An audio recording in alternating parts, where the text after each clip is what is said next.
All right, welcome to episode 30 of the Retro Game Club podcast. I am Hugh, and a man who needs no introduction, Rob. Hey, yeah, and we've made it to 30. So I looked at a few games that turned 30 this year, like DuckTales, Super Mario Land, which we'll be talking about later, Castlevania 3, Final Fight. So we're in good company there. Yeah. SimCity.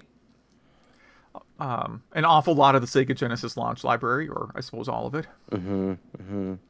So yeah, we're in very good company. So yeah, you survived Thanksgiving? Yep, yeah. I mean, I didn't do anything. That's the key to surviving Thanksgiving, is just tell everybody we're not seeing you, or tell them you're seeing the other family, and hope you don't get caught in a web of lies. No, did nothing. I spent some time reading Shenmue 3 reviews, though, because I'm debating whether to buy Shenmue 3. I was a little, what's the word I'm looking for, skeptical when I saw how, like, it's already on sale, I don't know, 30% off on Black Friday. And that made me wonder if the game was very good. And most of the reviews I read seemed to not be very positive. Yeah, I think it's a pretty... you're either hot or cold on it kind of thing. You know, IGM Game Scoop seemed pretty positive on it, but I think it's because they like the originals, you know? Yeah, so who knows? Yeah, that's what I heard. It's kind of like they rate it as like a good nostalgia trip, but not really that great of a game on its own. Yeah, that seems pretty accurate. So yeah, I'm debating whether to get that. I don't know. I bought myself a year of Switch Online because it's $20. It assures me it's really great. Yeah, I don't know. What I noticed right away is that a lot of the NES games have like an easy mode. Have you seen that? Or they call it like special edition or whatever. It's where you start it with like a lot of power-ups. Have you seen that? So I've played a bunch of NES games on the Switch, but I've never noticed that. Okay. So at first I thought, oh, I guess people are just getting soft these days. And then I noticed that Zelda 2, The Adventure of Link, was one of the games where you could start with all the levels maxed out already and all the spells. And I'm like, okay, you know what? That seems like a good idea. You could actually finish it. Yeah. Yeah. I mean, I have finished it, but it's kind of nice because if you start with your levels maxed out, then every time you defeat a boss, you gain a life. That's the way it works. So normally you defeat a boss, you gain a level, but once your levels are maxed out, you gain a life. So it means you can bank like 10 extra lives before you make a run at the last dungeon. And like just like the path to walk to the last dungeon pretty much takes one life off you. Yeah. You also have Rewind on there as well, which is also easy mode. Yeah. So I've been playing a little bit of Zelda 2 on that. Like, I'm not going to do Metroid or Original Legend of Zelda easy mode. We'll see. I'm thinking about doing Link to the Past on it next. The Super Nintendo games don't have easy mode. It's only NES games. And then it's other stuff where it's just like, play Blaster Master, but start at the last boss fight. That's funny. Yeah, I haven't played Blaster Master on there. Even I just finished it a few years ago, recently. So no reason. But I did get that. I did start playing that Blaster Master Zero game that's on the Switch. Okay. Not bad. It's kind of a reimagining. The levels are very, very similar. So I highly recommend that if that's something you're into. Yeah, no, I haven't tried that yet. So you're enjoying your Switch, though? Oh, yeah. I mean, I haven't played a ton of actual Switch games on it yet. We'll see. Like, I've been kind of looking at Amazon and other, sites having Black Friday deals to see if there's any, games that I can't live without. I'll probably do, like, Octopath Traveler next, is my guess. I keep almost recommending Breath of the Wild to you, but I keep forgetting that was also a Wii U game, and you already played it. Yes, I pre-ordered it on Wii U, of all things. Possibly before. I can't remember. Was the Switch announced when Breath of the Wild pre-order started? I don't remember. It was close. I forget, yeah. But they came out same day. They did, yeah. And, for many evenings and weekends that April in 2017, I played a whole ton of Breath of the Wild. Yeah, I had a few sick days that week. Yeah, I've still never taken a sick day for a game. I've never... It's pretty much what I do. I've come close to doing it to be able to order something from Limited Run Games because they only post their sales on Fridays. Yeah, and you have to be there within seconds. Mm-hmm. Yeah, or I could outsource that. I could get someone offshore to do it, maybe. All right. What else have you been up to? I finished Jedi Fallen Order, and it's a decent game. I won't get more into it, but yeah, it's fine. I played Guilt and Assassin's Creed Odyssey on Stadia. And I got to tell you, I don't feel the lag everyone's groaning about online. Guilt is a really charming game, and Assassin's Creed Odyssey is Assassin's Creed Odyssey. But yeah, it plays fine. Really into that The Mandalorian TV show on Disney Plus. For me, it's the second best Star Wars thing that's ever come out. For me, New Hope and Empire are tied for one. So this is my new number 2. And yeah, I got back into writing my comic. I took a few months off, and I think I finally almost have it done. There's many issues that have already been done, released, but we decided we needed a little brain break after a lot of many Comic-Cons in a row. So yeah, I've been back into that. But yeah, that's about it. All right, cool. Why don't we dive into some news? We got a very eclectic mix of stuff. Yes. Yeah. All over the place. Sega Saturn, at least in Japan, turned 25 this week. It'll turn 25 May of next year for us here in the States. So over on the SaturnJunkyard.com, this is exactly the kind of thing they live for. They posted an article about their the Saturn Junkyard community's top 100 Sega Saturn games. So it's a strange list, I think. Yeah, I mean it reflects a lot of different genres, and I think like the top 5, except for one game, I think is pretty predictable. So their top 5 are Virtual Fighter 2, which I guess I get. Mm-hmm. Panzer Dragoons Y, fine. Number 3, Nights into Dreams. And then number 2, Sega Rally Championship, which that seems kind of high to me, but whatever.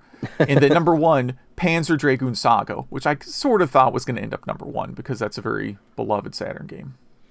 So do you like Nights into Dreams? I like the soundtrack. It's one of those games where I've tried to like it so many times. I never understood why it was rated so high all the time.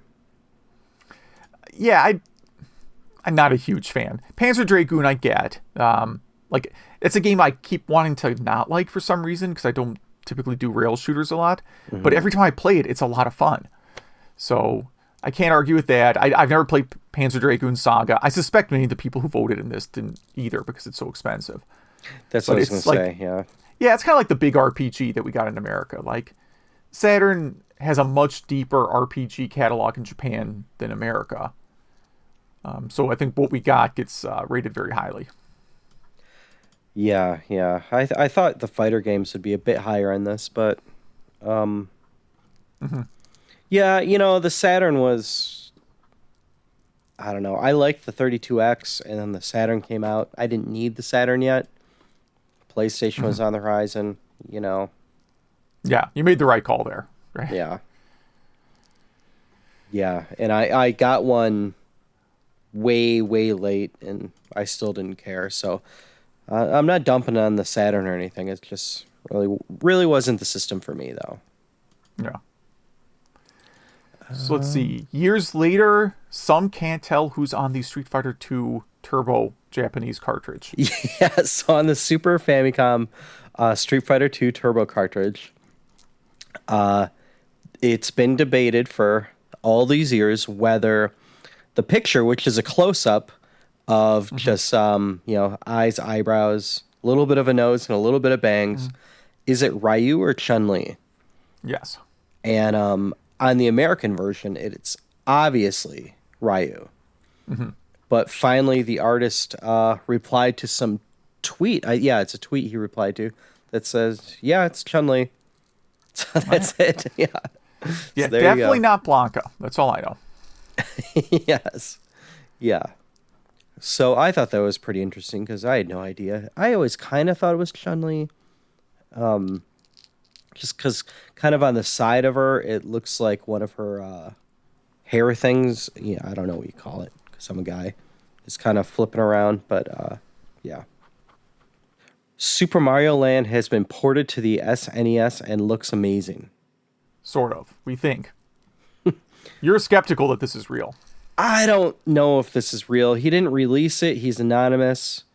And the way it starts out to me... Now, full disclosure, I've never played Mario Maker 2, but could this be Mario Maker 2? Could he just... But I don't know. Yeah, I don't know if it's Mario Maker 2. It's possible. You put anything onto like a fuzzy CRT screen, and it's really hard to make out what it is.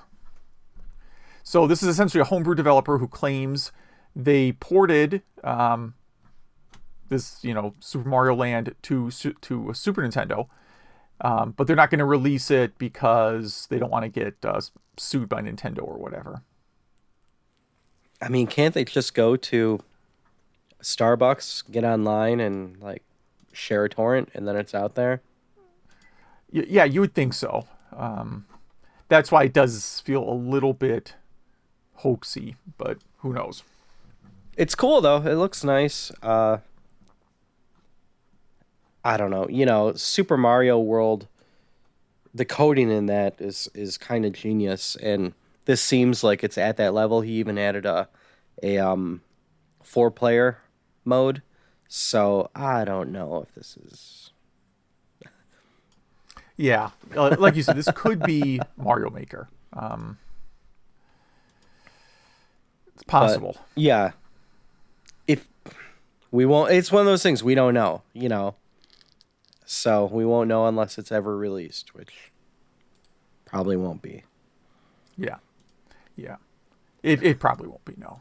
Nintendo was worried Donkey Kong Country was too 3D.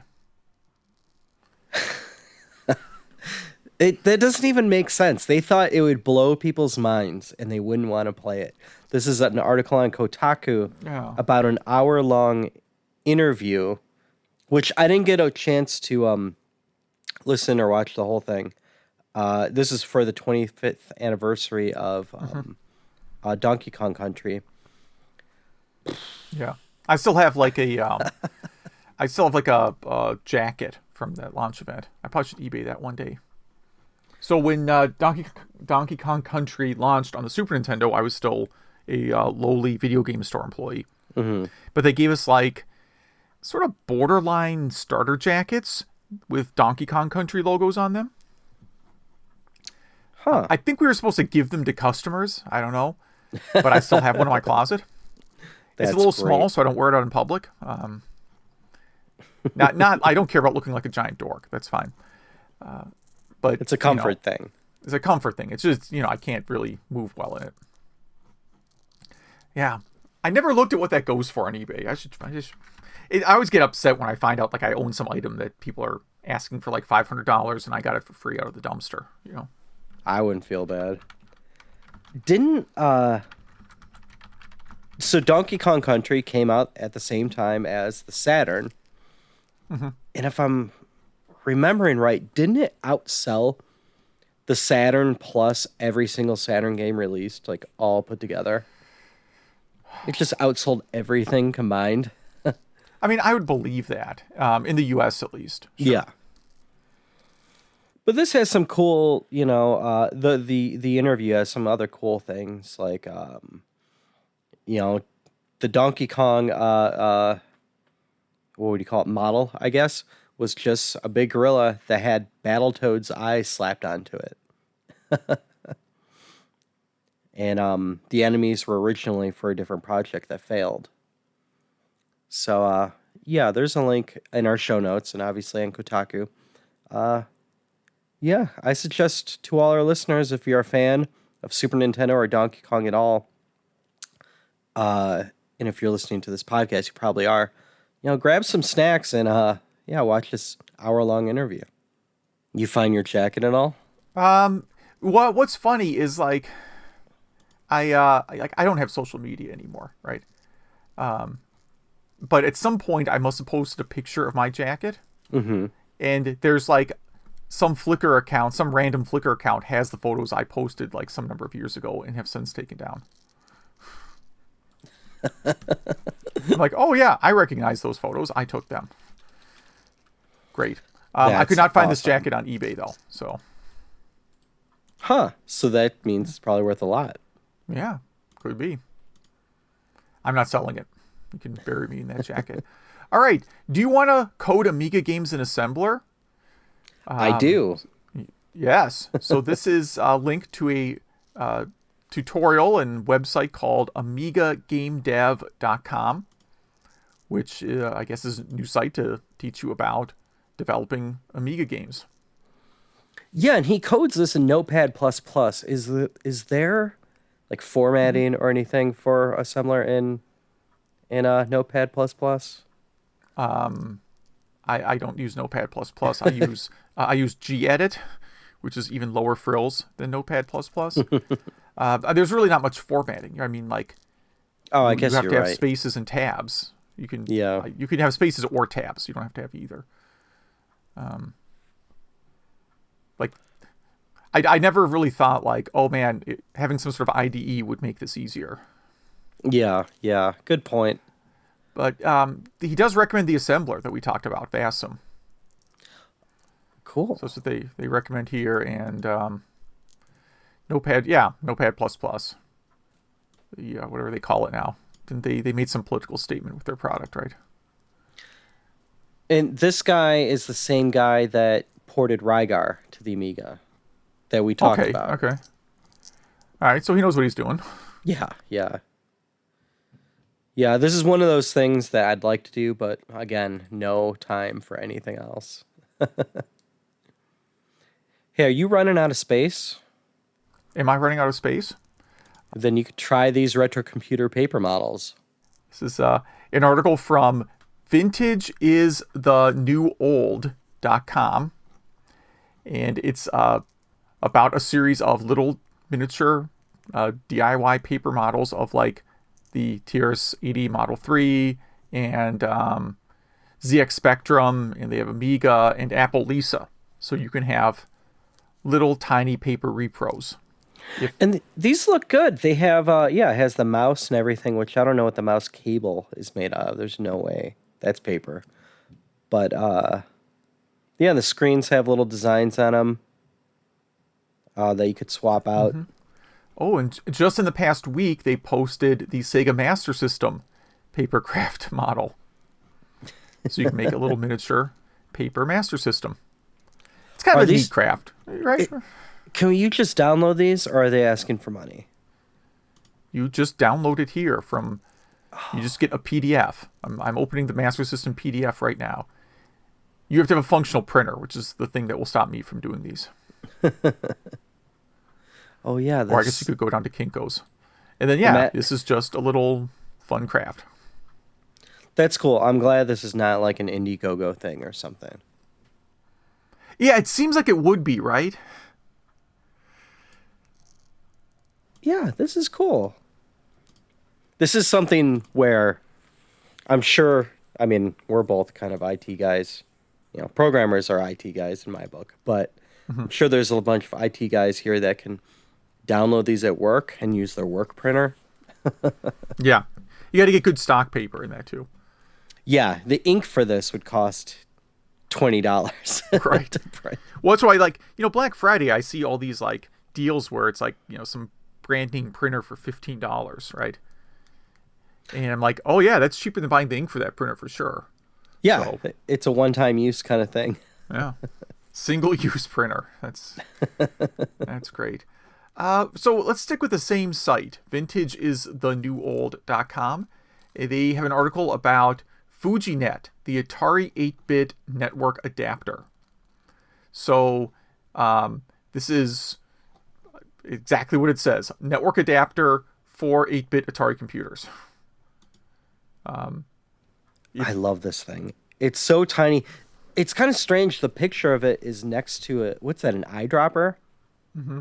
Kind of a weird thing to use as for scale. Yeah.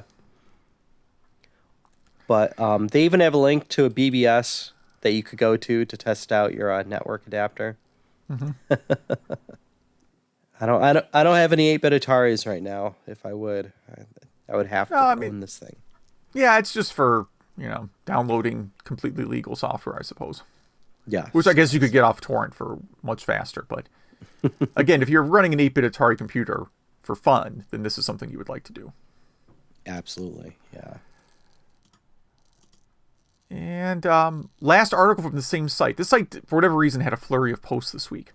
They have an article about MagPi magazine, which I haven't heard of before, but it's apparently a Raspberry Pi magazine, and how their current issue is all about doing retro computing on Raspberry Pi. Yeah, I'm gonna have to check out this magazine. I never heard of this either. I definitely want to at least check out this issue for obvious reasons. Yeah. And yeah, it looks pretty neat. It's I don't know if it's monthly or however often they post it here, but looks pretty high quality. I mean, the pages look real. It's all available on Apple and Google Play. So they have a free sample PDF. This issue also has how to control robot arms with your Raspberry Pi. Oh, yeah, in case you need that. Yeah, so I'm looking at their free PDF one here.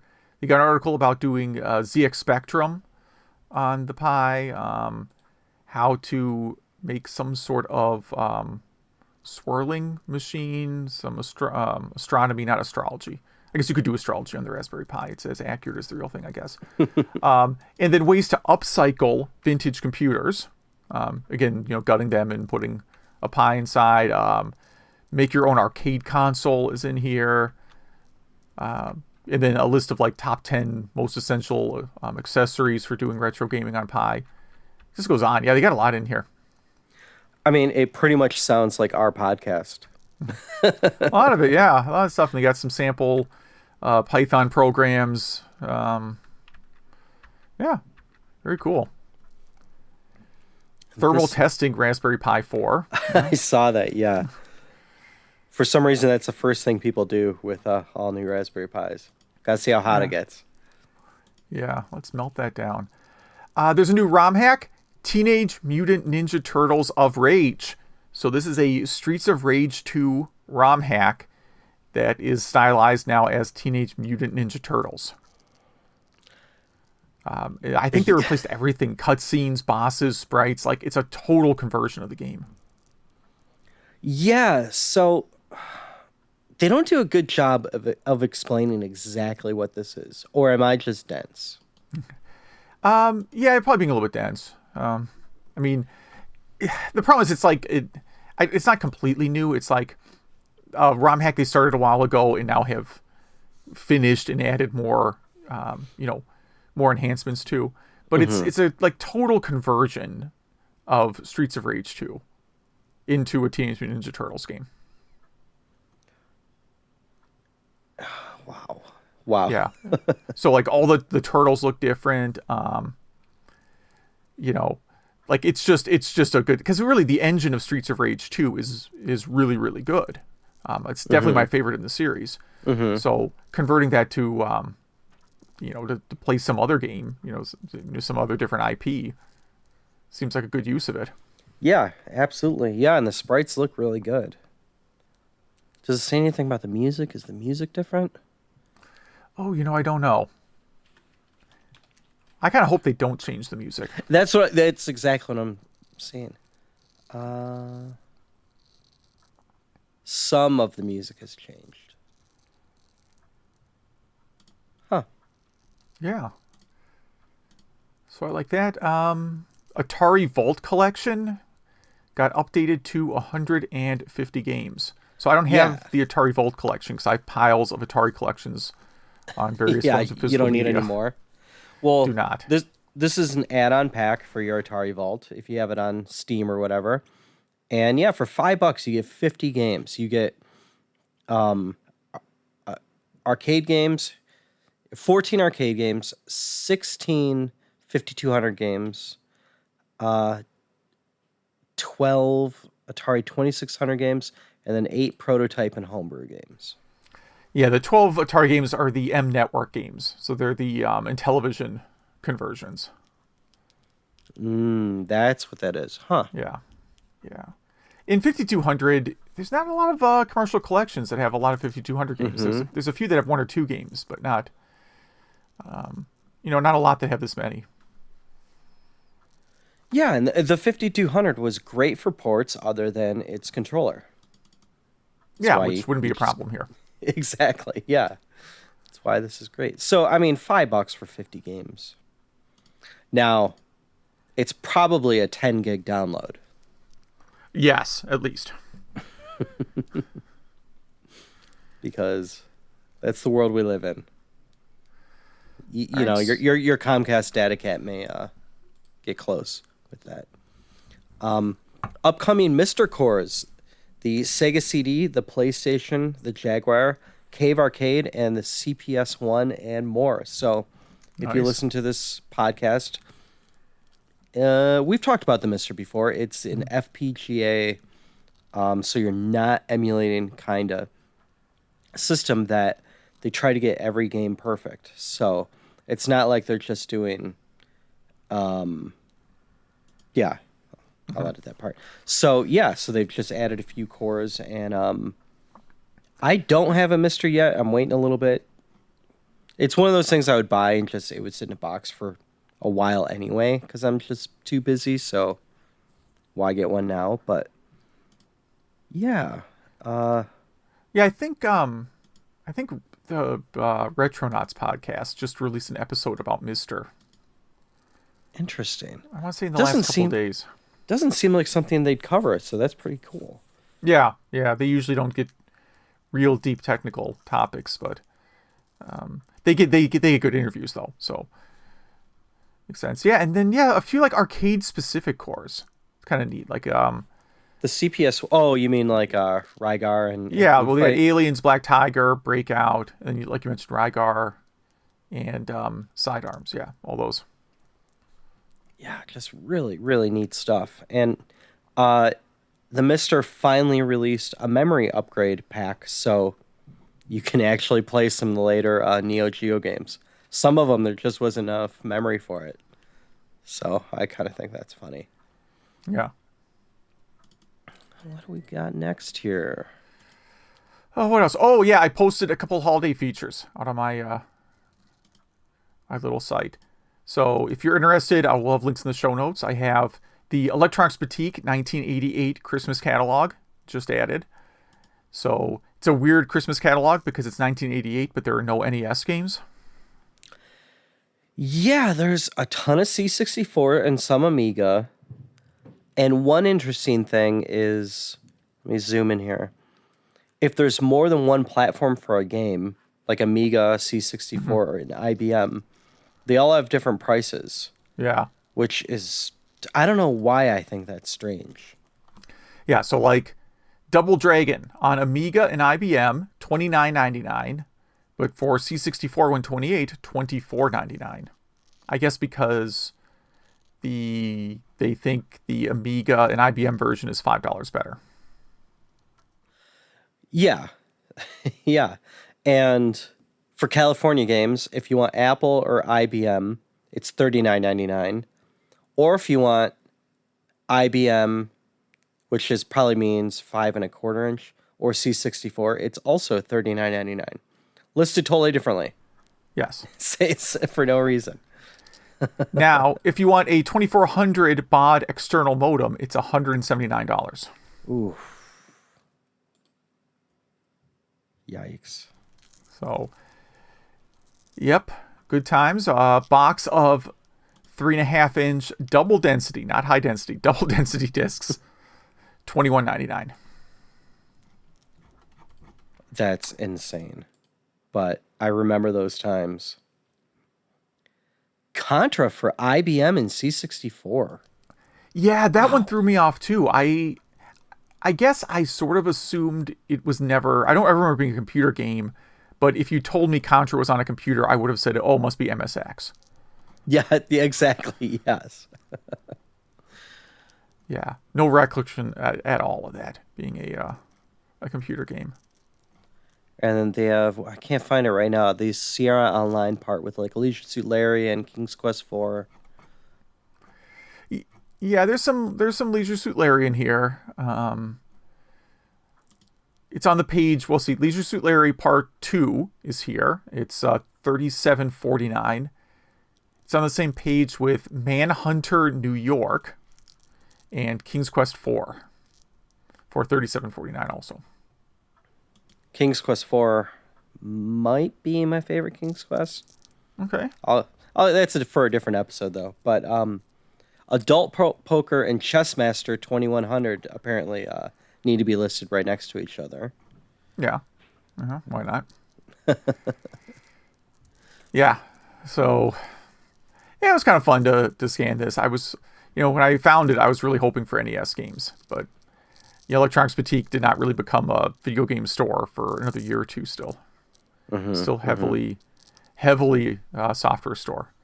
At least here, though, they managed to figure out, put the productivity apps like towards the back because people aren't buying, Print Shop or WordWriter PC for Christmas. Yeah, you're not asking Santa for that. There is a Windows 286 in here for $74.99. Wow.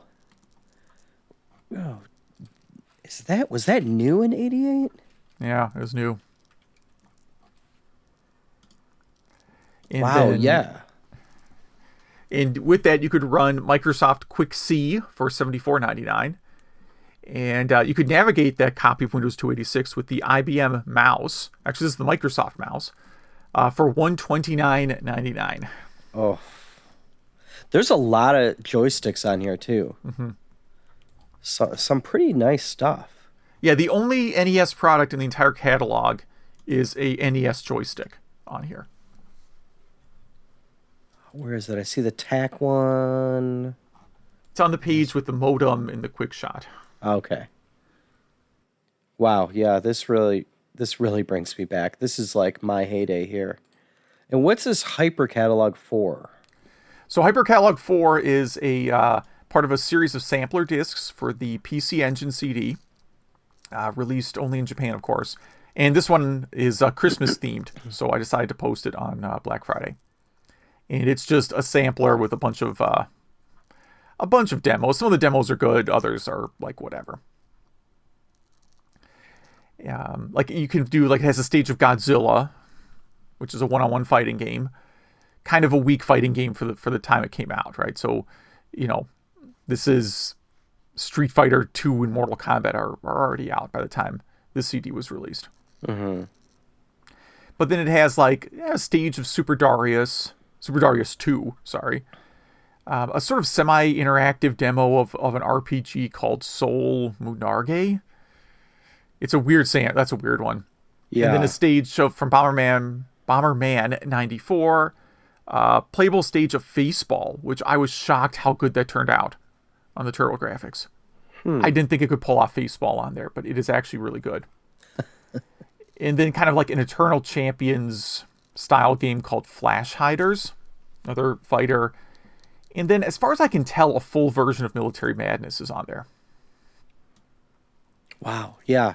Military Madness is one of my favorite TurboGrafx games, and Bomberman 94 is the best Bomberman game. And if anyone disagrees, they're wrong. I'm drawing the line in the sand there. So, wow. So did you get one of these? Oh, yeah. Yeah, these things. This is like one of the cheapest ones to buy. So you can just go on eBay and pick up like, these old PC Engine samplers for, if you have a search going, you'll find them for under $10. Yeah, I have it. Wait, Do I have it sitting in front of me right now? Yeah, see? Even though it's Christmas themed, the cover has an apple on it. Wow. That's That's literally the cool. cover. It's a picture of an apple. Yeah, that's it. And some Japanese text. Yeah. But it plays, you can drop it right in your Turbo Duo and it will play just fine. That's cool. All right, do you want to talk about our topic of the week? Yeah, you recommended this one, and I'm a bit unprepared for it. Oh, good. So am I. No, it's similar to something we talked about early on, I guess.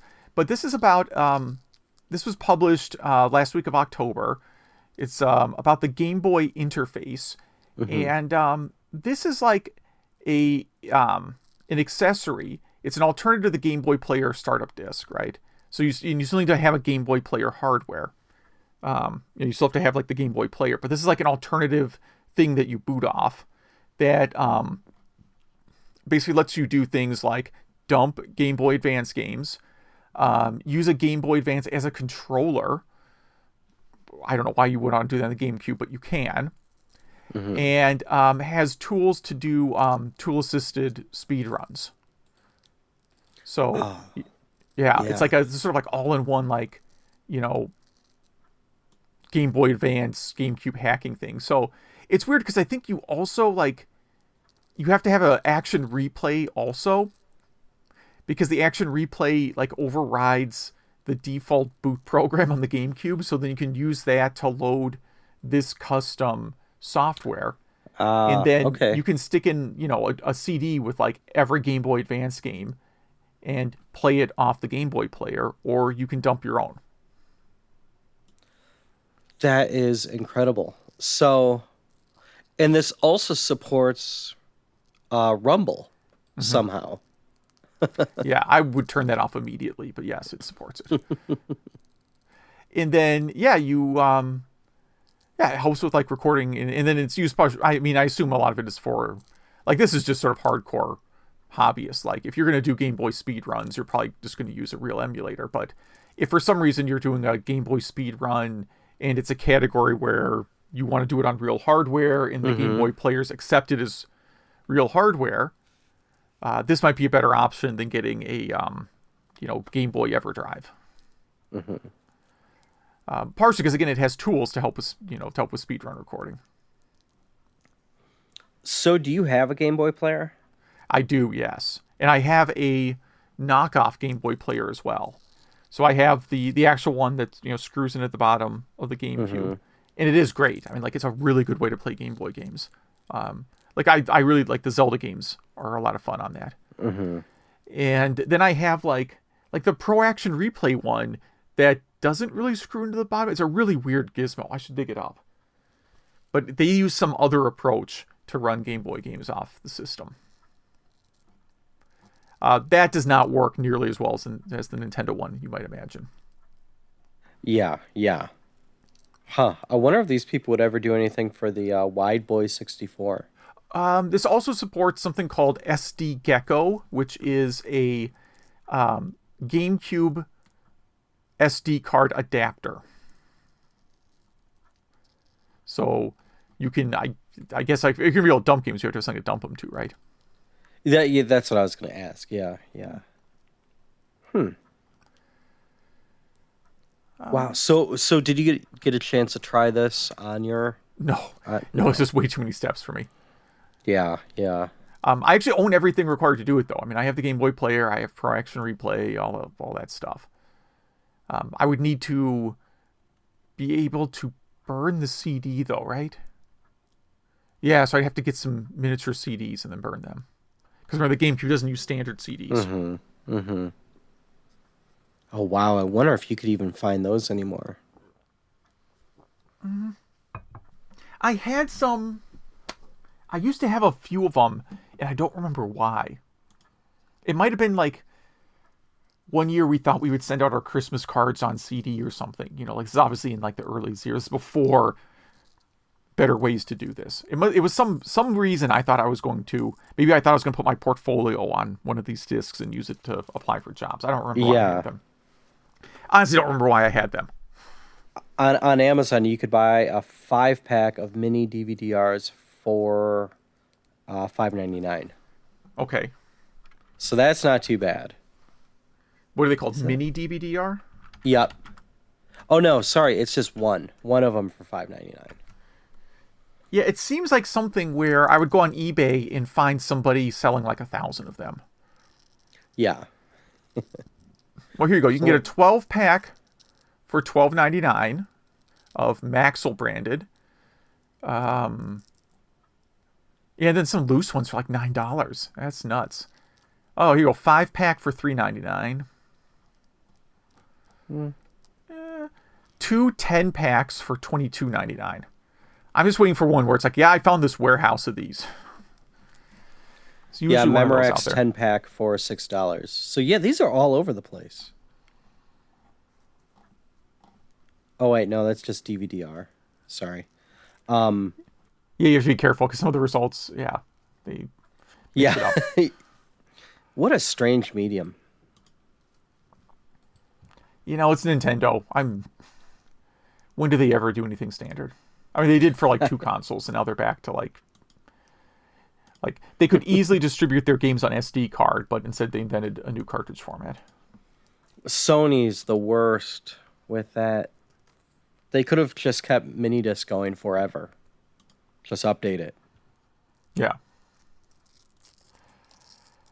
And then in our show notes too, there's a link to Game Boy Interface Revisited. The second link you put in there. Yeah, the first link is to the more kind of like the how-to. The how-to, yeah. From the GC Forever wiki, which I only learned about this other article, and it's pretty cool. This is a site about GameCube hardware hacks, stuff like if your GameCube drive breaks, how to harvest a drive from a Wii and put it into the GameCube. Wow. They must be similar enough, right? Yeah. GameCube Linux on SD card. All kinds of crazy stuff, man. How to hack the system to play imports. I think it's probably easier just to import a used GameCube. Yeah. And then, mod chips, all kinds of stuff. So, yeah. I'm really glad there's a GameCube hacking community. Yes, me too. All right, you want to talk about Game Club games? Yeah, I'll go first because mine was a dud, as we all knew it would be. Yeah. So I picked Vectron on the Intellivision, and I have no idea what's going on here. So apparently, you how do you even explain this game?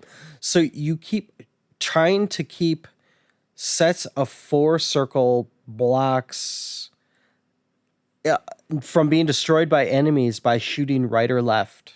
That's it, right?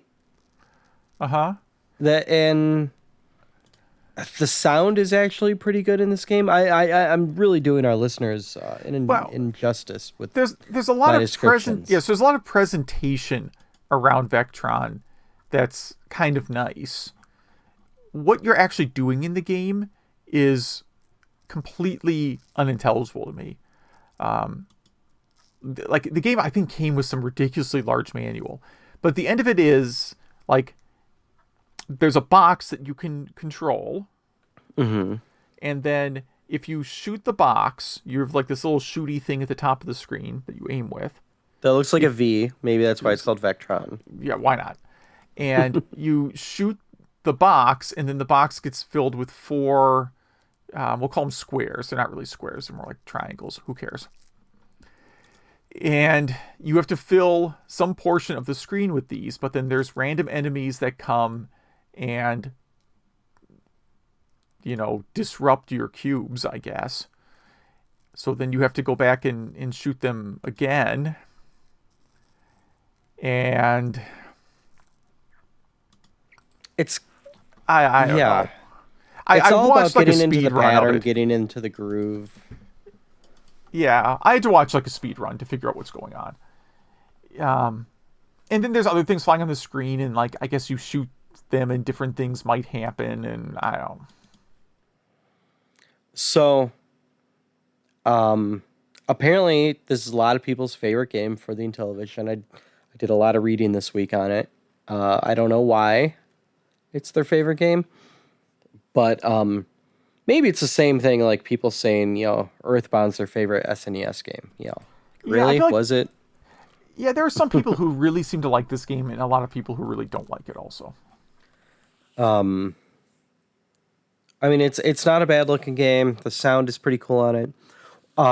One good thing about this game is, in order to start the game, you have to pick how many players. Intellivision has a number pad on its control panel, or on its controller, and so I had to press the number 1, and I played this in RetroArch, and pressing number 1 wouldn't work. So I finally did some Googling, and if you click in the RetroArch core for Intellivision, I think it's called FreeInt. If you click on, it's one of the shoulder keys. A number pad comes up in the corner, so you can actually select a number on the screen. So yeah, that's how like the one of the Intellivision collections on like GameCube or PlayStation works. Okay. Well. So yeah. I learned something from this game, so that's a positive. Okay, all right. So I'm officially ready to stop talking about that game forever. I thought you were going to tell me that it was emulating the numpad in the order that the keys appear on the Intellivision, as opposed to how a numeric pad normally looks. Oh, that would be great. Yeah. So you can play the games, because sometimes the numpad gets used for directions, so if you don't invert that, it doesn't work. Yeah. No, hitting numbers on my keyboard did nothing. All right, good. So I went with Keystone Kapers, which... Much better choice. Much better. Kind of a little of a Christmas theme. It takes place in an old-fashioned department store, big, giant, multi-story department store. And you're playing a cop who is chasing down a burglar in the store. Now, the burglar is dressed in prison clothes, so I guess he got out of prison and is immediately burglarizing the department store. Fine. So you chase him across 3 levels, and there's kind of like, 3 levels of independent movement. Like you and the bad guy sprite can be moving across different levels. There's a mini map on the bottom showing you where you are in relation to the villain. And you have to catch them before they get to the rooftop and escape, because I guess there's a helicopter waiting for them. I don't know. And, while in there, you have to dodge objects. Shopping carts come flying at you, or the weird bouncing ball, or the airplane, that kind of stuff. And then there's the elevator that you can use to advance floors. Sometimes it's a good idea to use the elevator. Sometimes it's not. You can really get yourself stuck using that elevator, because if you change floors, the criminal might reverse, depending on which side you come out of the elevator, right? The criminal might reverse directions. And that's a problem, because the criminal can go down the escalators, but you can't. So you can only go up the escalator. You can only go up them, yeah, because you follow the rules. You see, this guy's a lawbreaker, so he goes down the up escalator. And that means you can actually get to a point where the bad guy might be on the first floor, like you chase them back down to the first floor, but you can't get to them unless you get on the elevator again, but the elevator is kind of slow. So I use the elevator pretty sparingly. There's some levels where it helps you out, and most of the time I find it doesn't really help that much. Yeah, and the model airplanes flying around, I mean, that's a lawsuit waiting to happen, for sure. Yeah, of all the ways the cop gets maimed, I would say the airplane to the forehead seems to be the most painful. Yes. It's got the propeller and stuff, man. That's bad times. So you played the 2600 version of this? Yes. Yeah. Played that. And I have physical copies. I happen to play it on Stella. And then I watched someone play until the kill screen. So if you get a certain number of points, you get a kill screen. And the game is moving so fast at that point, I don't know how you can possibly keep playing. Wow. So the kill screen... It's just the game just freezes once you get past a certain number of points. So I played 2600 version, and I watched a video of the C64 version, which Seemed exactly the same, just really impressive graphics on that. The 2600 version has, I like the graphics on it, and sorry to our listeners, I keep saying version. I know they're called ports. Oh, I just, yeah. But this is also on 5200, Atari 8-bit, and Coleco version, and MSX. Yeah, I'd like to check out the 5200 version. Yeah, the C64 version, the graphics are really nice. They added a lot of detail to it. Mm-hmm. Yeah, I'd like to see. I didn't know until just now that this was on Coleco. Yeah, I mean it was Activision, right? So it wasn't like an Atari exclusive. Mm-hmm. Yeah, I haven't seen the 5200 version in person. I seem to recall knowing that it's not really that different. It's not like as good as the C64 version, for example. And if a player achieves a score of 35,000 or better, and you take a photo of your screen to verify the score and send it into Activision, you can win a Billy Club patch. Nice. Yes. Wonder if there's any Billy Club patches on eBay. There's gotta be. Oh, it gotta be, yeah. I feel like that's not that hard of a score. Like, you don't get a lot of points. Like, it's not a real high scoring game from a point standpoint. Because there's only like a couple opportunities to score points each level. So maybe it is hard. So don't go on eBay right now. Guess how much a Billy Club patch is? $90. 50. Okay. It's still higher than I thought it would be. All right. Do you want to tease what we're going to do next episode or go into feedback? I forget what order. Let's go into feedback because mine has something to do with the feedback. Okay, great. Oh, by the way, if people want to talk about these games or any other upcoming ones, how do they do that? Oh, yes. Please email us at email@retrogameclub.net. That is email@retrogameclub.net. And Jeff from Seattle wrote us that the first time he wrote us was for episode 0, or right after episode 0, and this is the second time he's writing us. So we'll see him in another 30 shows. Zach on Facebook, thank you, Zach, had our Facebook question of the episode. Just share your video game Thanksgiving memories. And Jeff's standout memory was, for about 3 or 4 years from age 13, his family would rent a cabin in Sedona, Arizona on Thanksgiving. And they would rent a Sega Genesis and a Montana football cartridge. And they wanted to throw it out the window because his 10-year-old sister was owning everyone by just doing the fake punt every single play. And it was impossible for them to stop. He didn't know if this was a bug.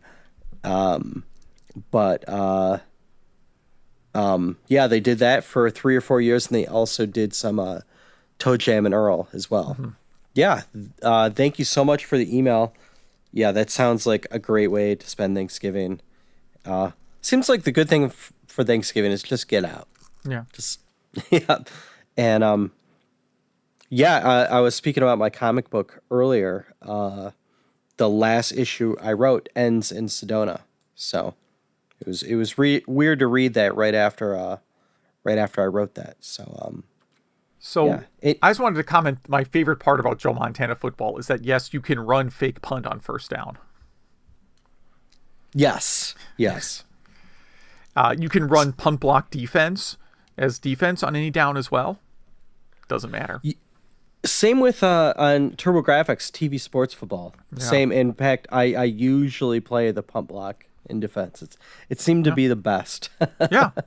Yeah, because whatever time the computer uses to figure out its where to pass, if you're running punt block, you pretty much always get through. I think Madden football even at least up to the zeros would still let you run like punt block on any down. He also asked us about starting a Discord server. It's been discussed. The reason why it hasn't happened yet is I want a bot in it. 2 reasons. I want a bot in it to let people email us straight from there, and I don't have time to set that up. So that's the second reason. It's time. Okay. So eventually. All right.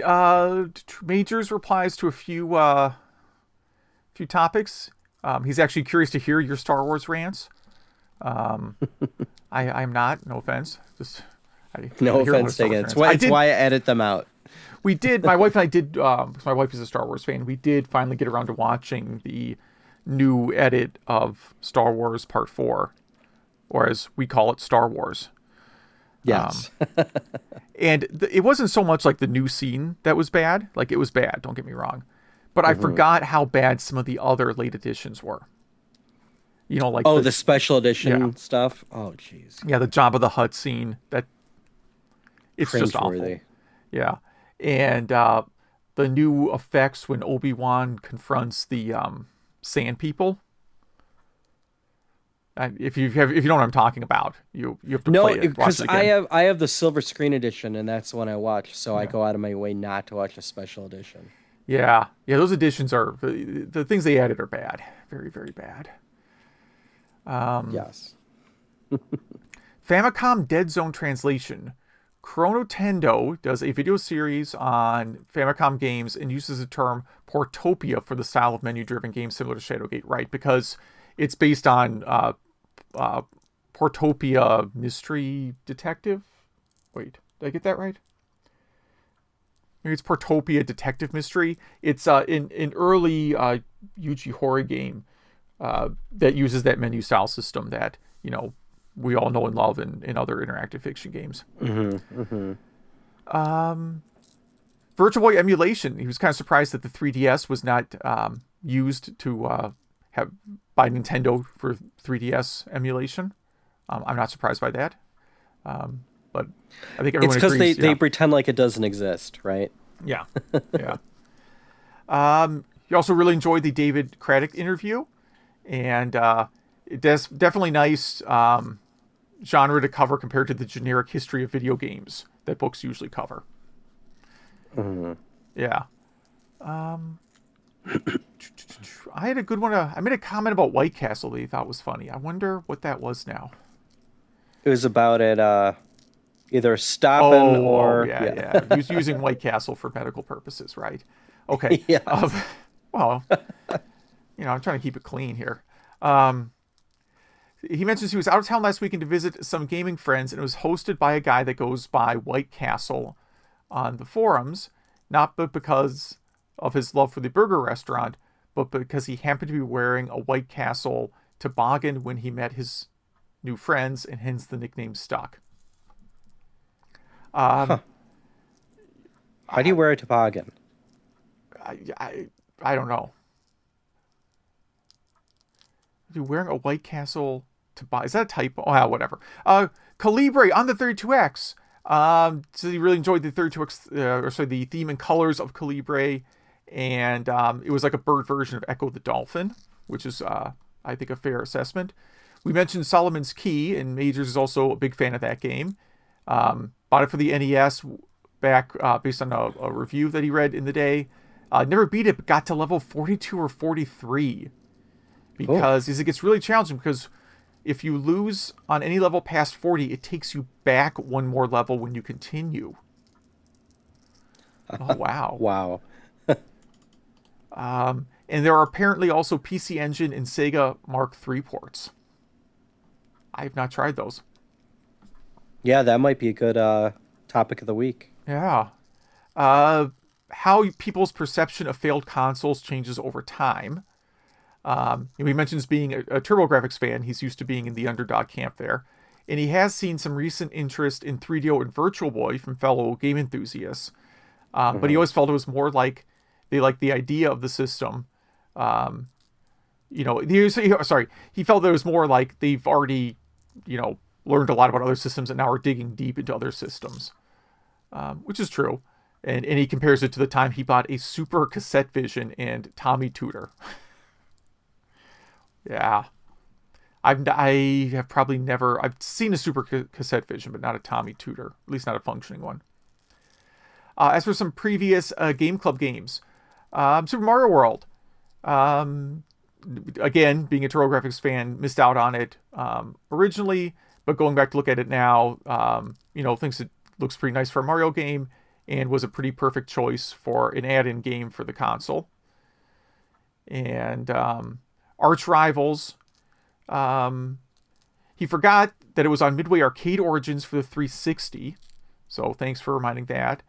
And on a related note, he saw a dedicated Pigskin 621 AD at this arcade recently, and how it's basically the same graphics as Arch Rivals, and I believe it's the same artist for those two. Yeah. Let's see, and then Balloon Fight first played a bootleg version on a multi-cart, and thought the music was pretty catchy, and it was a pretty simple game that works well. Space Invaders Part 2, never was a big Space Invaders fan, but thought just adding minimalist colors did not do enough to make it worth trying, even though he does respect what it did for the industry, of course. And then Black Friday of the Past, our topic last episode.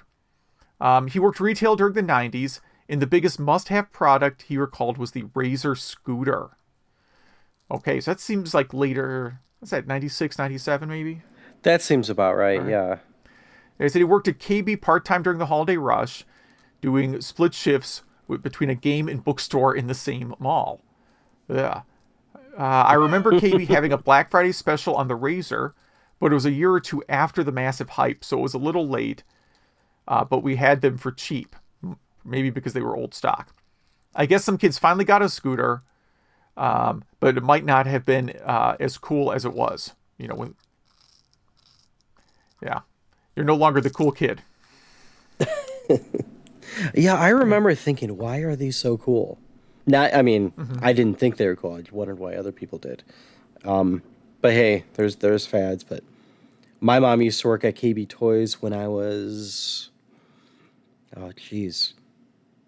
young, very young. Okay. Call it 6 or 7, maybe 8, and we had a 2600.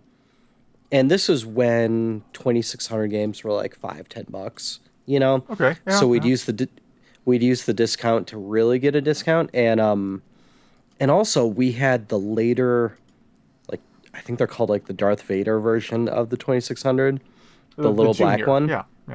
Yeah, the Junior. That's right. Those it kept breaking, and somehow it kept getting replaced. So I think my mom would just get a box and bring it back and say, like, she just bought. I don't know what scam she was running with that, but we had like 3 or 4 of them somehow getting replaced. So,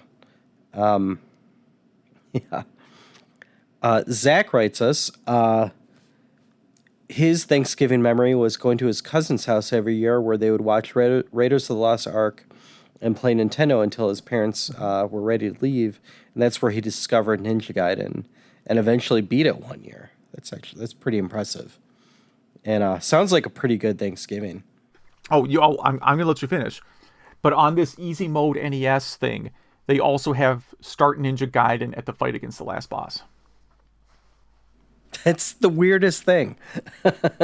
So you could say you beat Ninja Gaiden. Yes, but yeah. Well, it's like you're on a football team and your team's up 42-0, and in the fourth quarter, you catch a touchdown, right? It's like, okay, yeah, you caught a touchdown in the NFL, big deal, right? Like, yeah. Okay. Toboggan is also a knit hat. I looked it up as well. Huh. I did not know that. So that is our word of the day. Toboggan means both a toboggan, as I would know it, a knit hat. And a knit hat. When you Google it, it autocompletes. Is a toboggan a hat? Yeah, because even the first Google result here is a wooden sled with a little curvy thing in front. Yeah, all the pictures are sleds. Right. If you're from the American South, you might picture a knit hat worn in the cold. So it's a Southern American. Yeah. Okay. So I guess places where you wouldn't be sledding. Where you wouldn't know what an actual toboggan was. Yeah, because why would you own a toboggan if you lived in the South? And your head can still get cold, but you're not going to go sledding, probably. Yeah. You got to keep your ears warm. But Zach continues. He was listening to the most recent episode of the Retro Hour, something we both listened to, but we haven't heard this episode yet. And they were interviewing Charlie Brooker, who is the creator of Bandersnatch and Black Mirror and some of my personal favorite things. And they asked him what podcast he listens to, and he mentions the Retronauts and this podcast, Retro Game Club, which I was very happy about because I'm a fan of his. It's funny, while he mentions us, he also mentions that he listens to retro podcasts to fall asleep. Okay, wow. And so not as like, not be mean or anything. It's just when he listens to podcasts, when he's about to go to sleep. So maybe he's never even made it this far into one of our episodes. But Charlie, if you happen to be awake, email us and you could pick a Game Club game. And I would also like to mention that in Black Mirror, Season 3, Episode 4 is one of my all-time favorite TV episodes ever, starring Mackenzie Davis. I won't go. I mean, it's Black Mirror, so it's a convoluted story with in a good way with a twist ending. So I don't even want to get into it, but yeah, it was very cool to hear that. Yeah, I just assume nobody listens, so that's great. That's right. I'm the one with our hosting account, so I don't look at all the anything. metrics. Yeah. Yeah. I mean, yeah. I mean, we're a newer show. I've been doing podcasts for 10 years or something now. I don't know overall.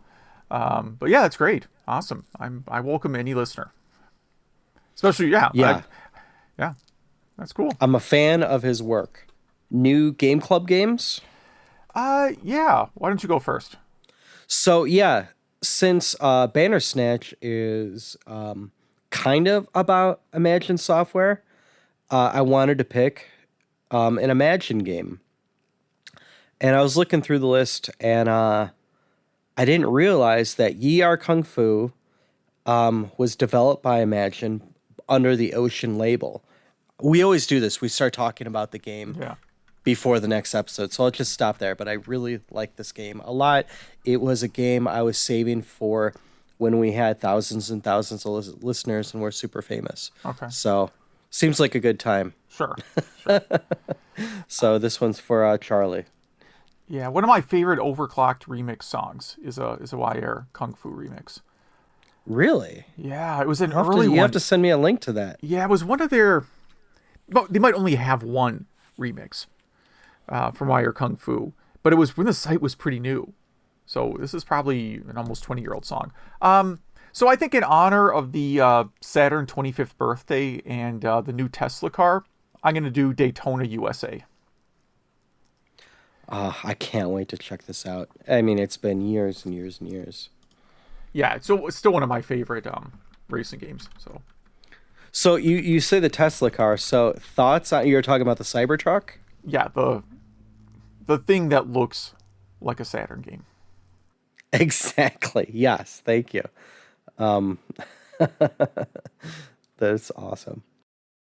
If you play any of these games or any of our old Game Club games, if you want to suggest games, or you just have anything retro you want to email us about, email at retrogameclub.net. That is email at retrogameclub.net. Zach runs our Facebook page. I lurk on there every once in a while, mostly in the comments. And if you want to go to Facebook without all the political stuff, you could go to facebook.retrogameclub.net and it'll take you right to our page there. We might be on other social networks someday, but not now. We might be in a Black Mirror episode one day. That hasn't happened yet. Not holding out hopes for that. I'm holding my breath. Okay. Yeah, I think that wraps up episode 30. All right. Yeah, so thanks for listening.